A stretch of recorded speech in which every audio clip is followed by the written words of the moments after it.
19일 새벽 예배. 오늘 말씀은 에스겔서 5장 6장의 말씀입니다. 오늘 본문 요약 말씀을 잠시 읽겠습니다. 에스겔은 머리카락과 수염을 깎음으로 유다 백성들이 처참하게 패망할 것을 예언하였다.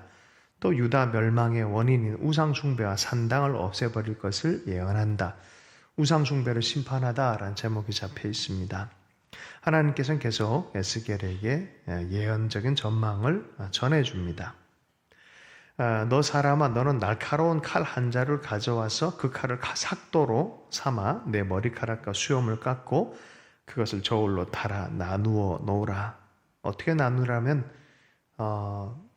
그 성읍의 포위 기간 390일 또 40일 이렇게 430일의 시간들이 끝난 이 430일의 죄악을 상징하는 430년에 해당되는 430일 동안 예언적 행동을 통해서 보인 이후에 바로 그 포위 기간 끝난 다음에 그 털의 3분의 1을 성읍 한가운데서 3분의 1은 불로 태우고 3분의 1은 성읍 둘레를 돌면서 칼로 내리치고 3분의 1은 바람에 날려 흩어지게 하라. 그 성같이 이렇게 되어진 상징물에 또 누워 있으면서 오랜 시간 동안 390일, 40일을 이쪽 방향 누워 있는 그런 예언 행동이 다 끝날 때쯤에는 바로 이렇게 머리카락을 통해서 3분의 1, 3분의 1, 3분의 1을 흩으라라고 예언적인 전망을 전해줍니다. 3절에 그러나 너는 그것들 가운데서 조금을 남겨두었다가 내 옷자락으로 싸매어라.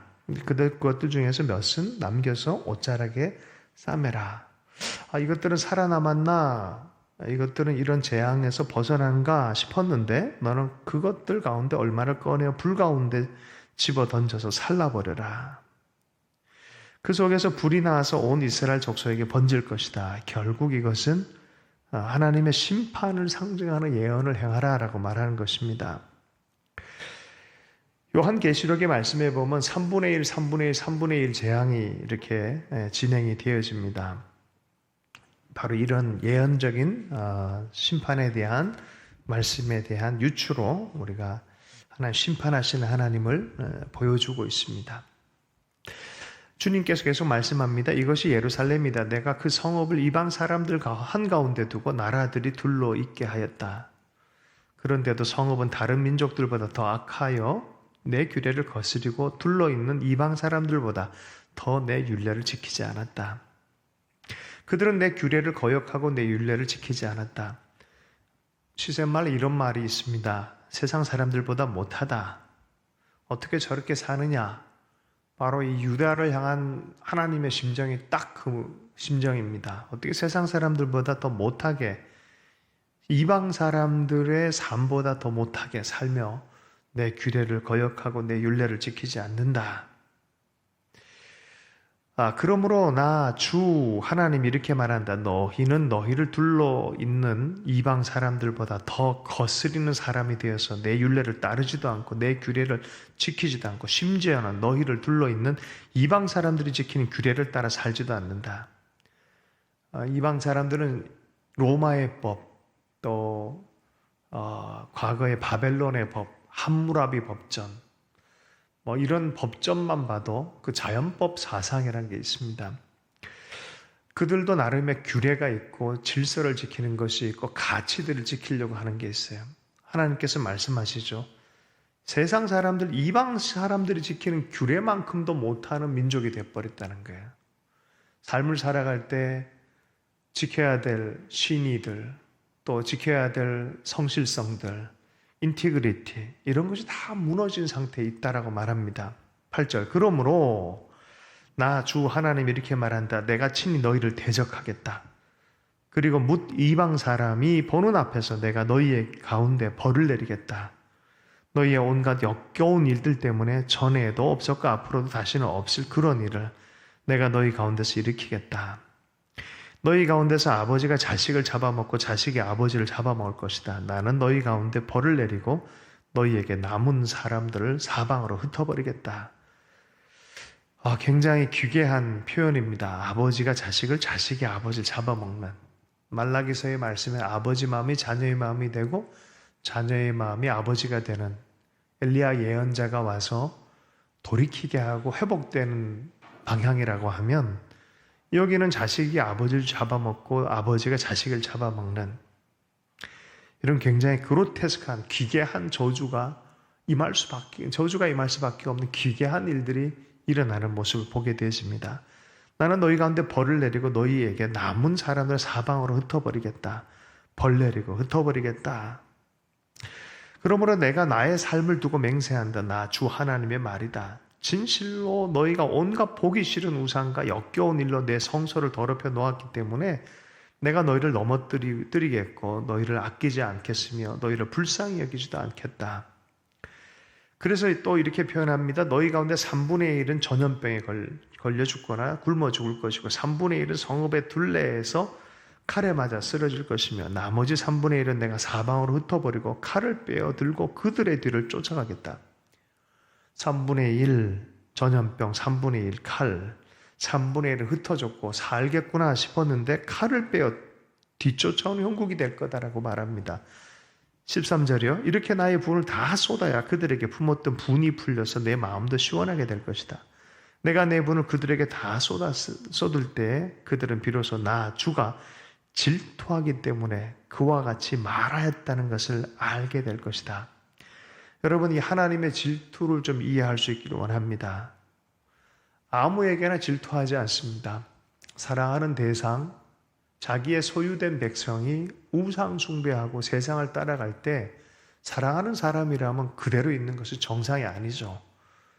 엉뚱한 가정, 엉뚱한 곳에 머무는 사랑하는 대상들, 맨날 술집에 가 있고 한 그런 남편, 아내들 어떻게 이해할 수 있겠습니까? 질투하지 않는다면 그거는 소유한 사람이 아니죠. 소유된 백성이 아니죠.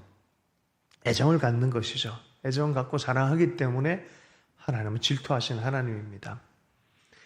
심판하실 수밖에 없는 그 심정을 이렇게 표현한 것이죠. 너를 패어떠며 웃음거리로 만들어 지나다니는 사람마다 너를 비웃게 하겠다. 분과 노를 품고 무서운 형벌을 내리면서 너를 심판할 때에 이방 사람들에게 내가 수치와 조롱을 당하고 내가 받은 심판은 그들에게 두려움과 경고가 될 것이다. 하나님께서 쏘시는 화살이 있는데, 여러분, 무슨 우리 활을 우리가 활의 민족 아닙니까? 이번에도 올림픽에서 메달을 많이 땄는데 거의 명중을 하지 않습니까? 예. 쏘면은 그냥 10점 해요. 근데 하나님이 잘 쏘시겠습니까? 우리 금메달 딴 사람들이 잘 쏘겠습니까? 여러분, 주님이 이렇게 표현해요. 16절, 내가 너에게 쏘는 기근의 화살과 재난의 화살, 곧 멸망시키는 화살은 너희를 죽이려고 쏘는 것이다. 하나님이 아예 작정하시듯이 쏘시기 시작한다는 거예요. 하나님이 시키면 명중돼 버린 것이죠. 나는 너희에게 기근을 더 심하게 하여 너희가 의지하는 빵을 끊어버리겠다. 먹거리 빵 때문에 하나님을 향한 순종, 하나님을 향한 말씀, 사람들을 향한 사랑과 섬김 더 이상 행하지 않는다는 것이죠. 그리고 우상 숭배를 하며 세속죄가 육정으로 변해버렸다는 거예요. 그것이 세상 사람들과 더 못한 윤리로 나타난 유대 백성, 하나님께서 그 부분에 분을 내고 계세요. 그리스도인들이라고 하는 명분만 있고 우리의 삶의 무게감과 우리의 삶의 현장이 이렇다고 하면 우리는 할 말이 없습니다. 진짜 할 말이 없습니다. 내가 너희를 기근과 사랑 짐승들을 보내어 너희 자식들을 앗아가도록 하겠다. 너희는 전염병과 유혈 사태를 너희 한가운데서 겪을 것이다. 내가 너희에게 전쟁이 들이닥치게 하겠다. 나 주가 말하였다. 보세요. 하나님의 백성의 최종적으로 하나님 심판의 형태 중에 하나가 전쟁입니다. 심판의 형태 중에 하나가 전쟁입니다. 성소를 더럽히는 일, 우상 숭배, 거룩하지 못한 삶을 살면서 역겨운 일을 행하면서 깨닫지도 못하는 삶, 이런 것이 결과적으로는 하나님의 분노의 대상이 되어지고 심판의 대상이 되어지고 질투하는 상황을 만들어서 전쟁이 들어오게 되어지는 그런 상황에 대해서 설명합니다. 에스겔은 이 전쟁이 닥칠 것이다 라는 어두운 예언을 할 수밖에 없어요. 하나님의 사람들이 때로는 시대를 향하여 이것을 돌이키기 위해서 이런 예언을 해야 될 때가 있습니다.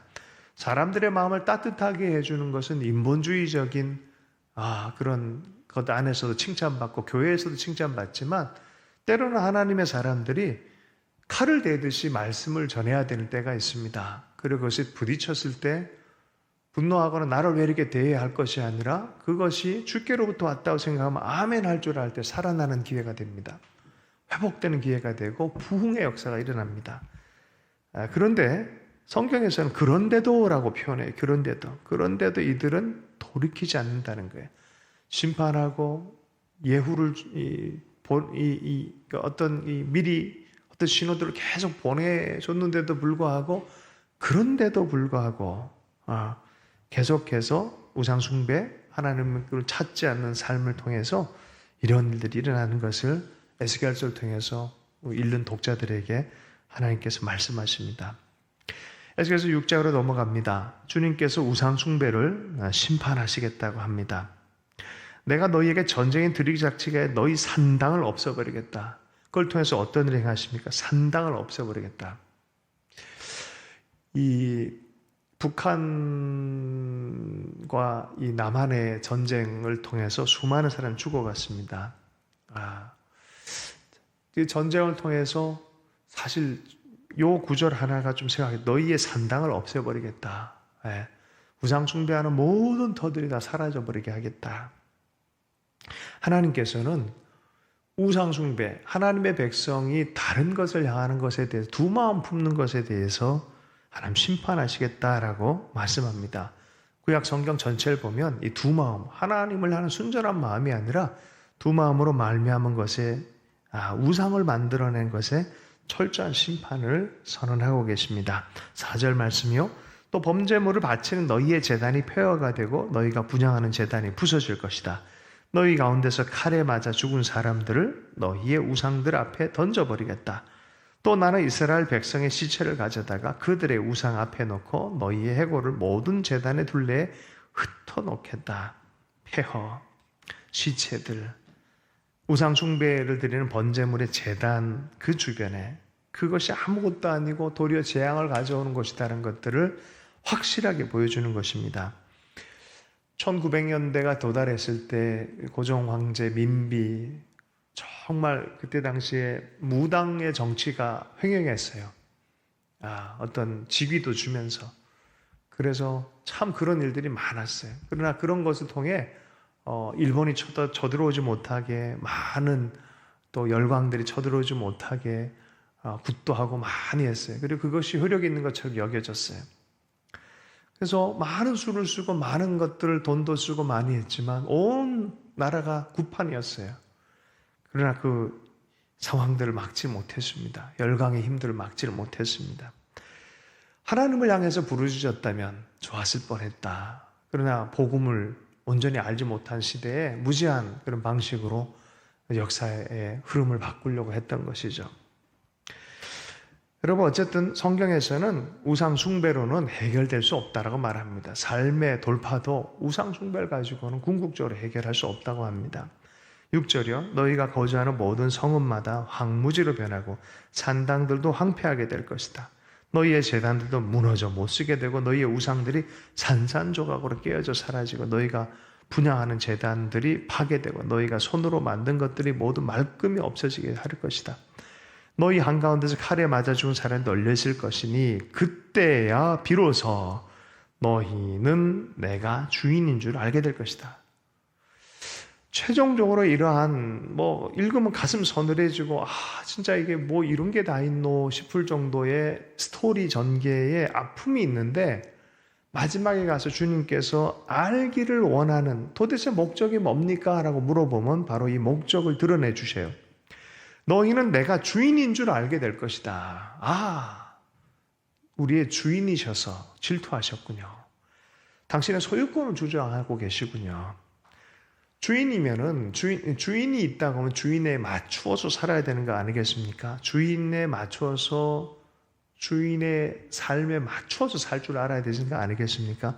주재권을 인정하며 살아야 되는 것. 그렇게 살지 못한, 이렇게 다 흩어지고 깨지고 터지고 나서 우리 진짜 주인은 우리 하나님이셨네.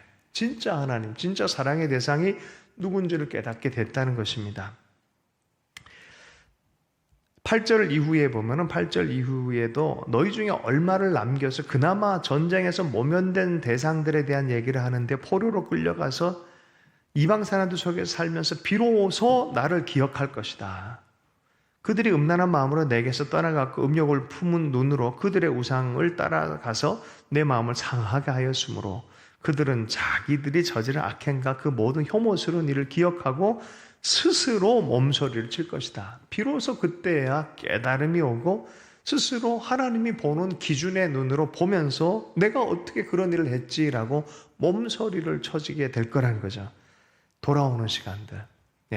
포로로 돌아가서 전쟁을 모면한 사람들이 결국은 그것을 기억하고 바른 시각을 회복되게 된 거예요. 바로 그때 어떤 결론을 내립니까? 10절이요.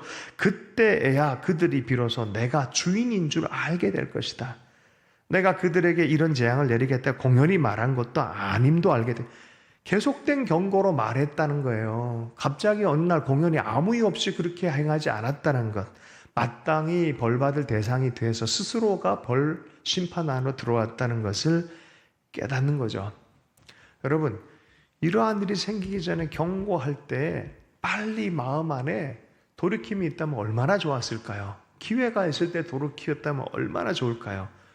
비로소 내가 그때 주인인 줄 알게 될 것이다 그랬는데 그때 말고 지금 하나님이 내 주인 되시고 내 삶의 주인 되시고 이 민족의 주인이 되신다는 걸 인정해드리고 안다면 얼마나 좋을까요?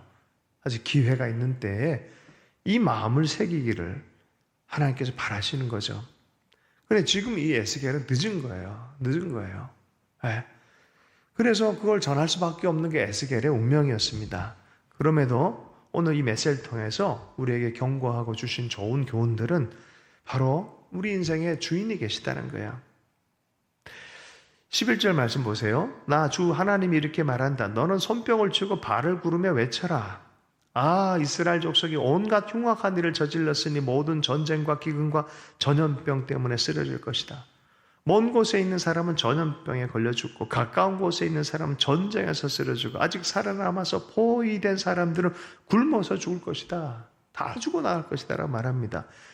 내가 이와 같이 나의 분노를 그들에게 모두 쏟아놓겠다. 그리하여서 그들 가운데 전쟁에서 죽은 시체들은 그들의 우상들 사이에 뒹굴고 그들의 제단들 둘레에서도 뒹굴고 높은 언덕에나 산봉우리나 푸른 나무 밑에나 가지가 무성한 상수리 나무 밑에마다 자기들이 모든 우상에게 향기로운 제물을 바치던 곳에는 온 사방에 우상터가 돼 있다는 소리 아니겠습니까?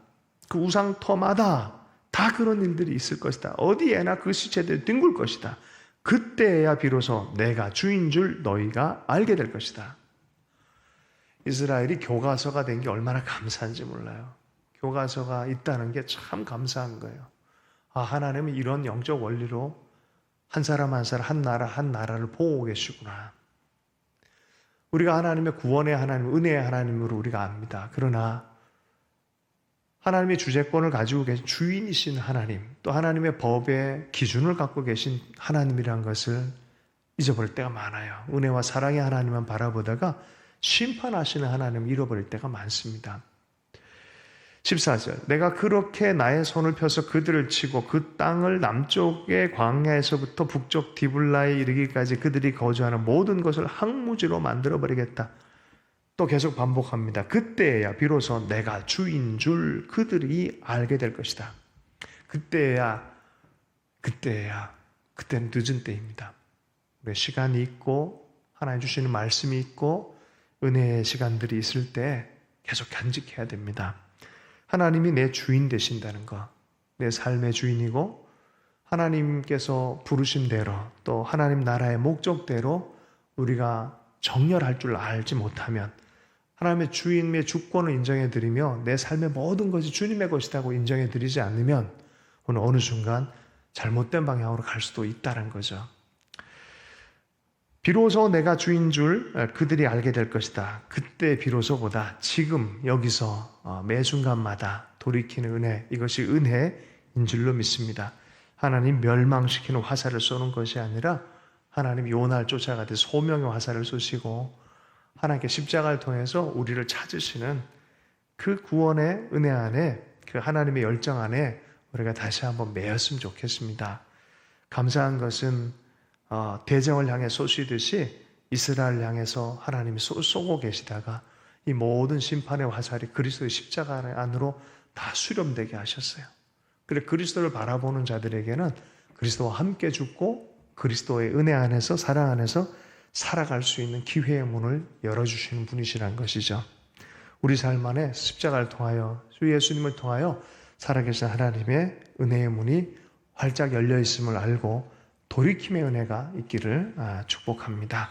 주신 말씀 붙들고 잠시 기도하겠습니다. 하나님 아버지, 우리의 삶에 우상 숭배와 같이 숨겨둔 죄악이 아버지 혹시 있다면 회개하며 돌이키는 태도와 마음이 될 수 있기를 소원합니다. 우리의 삶의 모든 부분에 아버지 모든 순간 모든 것들의 주재권은 주님께 있음을 다시 한번 선언하며 우리의 삶을 주님을 위하여 사용하는 지혜로운 자들 될 수 있도록 은혜 허락해 주시고, 또 아버지 하나님 주말 사역 가운데 주께서 예비하시는 저를 축복해 주시고, 돌이킴의 은혜뿐만이 아니라 소명을 향하여 아버지 힘있게 달려가는 역사가 있기를 원합니다. 주님께 주신 좋은 것들이 하나님 소명을 잃어버리고 주님의 주재권을 흐리게 할 때에 하나님 그것이 유혹거리가 되는 것을 알게 되어집니다.